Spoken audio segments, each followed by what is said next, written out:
Break के बाद आप सभी दर्शकों का अन्नदाता में स्वागत है।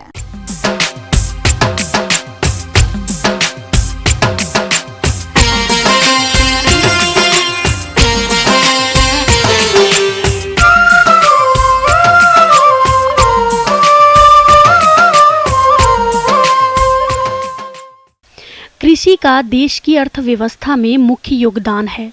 फिर भी कृषि करने वाले छोटे और मझोले किसान परेशान रहते हैं और कर्ज से दबे रहते हैं। इससे किसान कैसे निकले, यह किसानों को ही सोचना होगा, क्योंकि सरकार बहुत सी योजनाएं और सुविधाएं दे रही है, जिसका फायदा लेकर छोटे और मझोले किसान सही प्लानिंग से कृषि करके अच्छी कमाई कर सकते हैं। इसी विषय पर आधारित है आज के कार्यक्रम का यह विशेष अंश।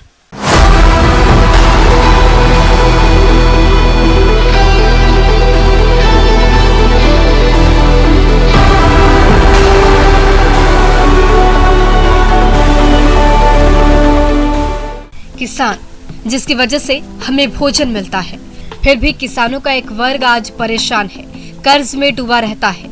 आज ऐसे किसानों की आमदनी बढ़ाने के लिए कुछ सुझाव लाए हैं जो छोटे और मझोले किसानों के लिए फायदे वाला हो सकता है। मध्यम और छोटे किसानों की सबसे बड़ी समस्या होती है पूंजी की। जब वो फसल तैयार कर लेता है और इसे बेचकर ही उसके पास पैसे होते हैं, बाकी समय में उसे उधार या फिर बैंक से कर्ज लेना पड़ता है, जिसके लिए बहुत कम इंटरेस्ट पर सरकार कर्ज भी दे रही है। लेकिन अगर किसान सही प्लानिंग के साथ कृषि करता है तो कर्ज लेने की भी कोई जरूरत नहीं होती। आज समेकित खेती की बात की जा रही है, क्योंकि आज किसानों का एक बड़ा वर्ग धान, गेहूं, मक्का, बाजरा, ज्वार जैसे फसलें उगा रहा है, जिससे आमदनी काफी कम होती है और फसल तैयार होने के बाद ही उसे पैसे मिलते हैं। जबकि फसलें उगाने के अलावा और भी इससे जुड़े काम है, जिसे करके हर महीने किसान मुनाफा कमा सकते हैं। एक छोटे परिवार वाले किसान को ध्यान में रखकर बात करें तो उसके पास अगर 1 एकड़ खेत है या किराए पर जमीन लेकर खेती करते हैं तो उसे ऐसी फसलों का चयन करना चाहिए जिसकी बाजार में अच्छी मांग हो या फिर अच्छी कीमत मिले। जिसमें सब्जी फसलों का चयन बेहतर विकल्प है, लेकिन उसके साथ ही आपको बकरी पालन, देशी मुर्गी का पालन, सूकर पालन और दूसरा कोई भी काम जिसमें पूंजी कम लगती हो करना पड़ेगा। ऐसा करके एक छोटा किसान भी अच्छी आमदनी कमा सकता है।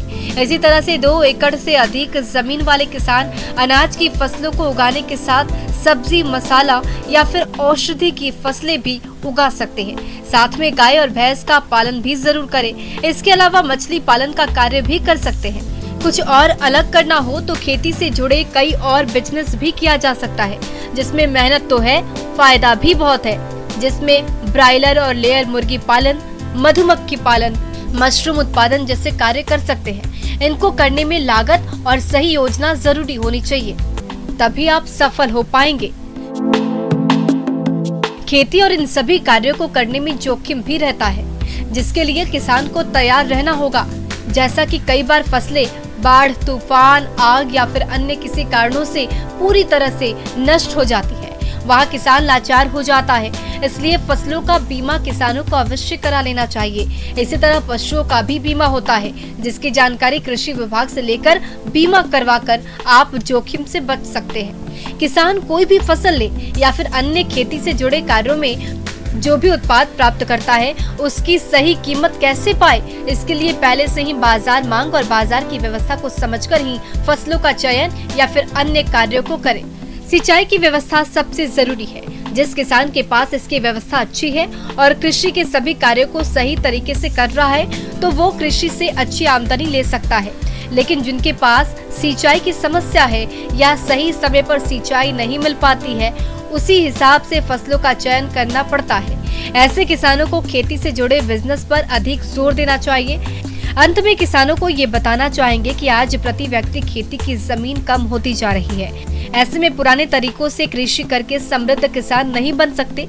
जरूरत है बदलते दौर के टेक्नोलॉजी को अपनाकर कृषि किया जाए और समृद्ध किसान बनकर देश की प्रगति में अपना योगदान दिया जाए।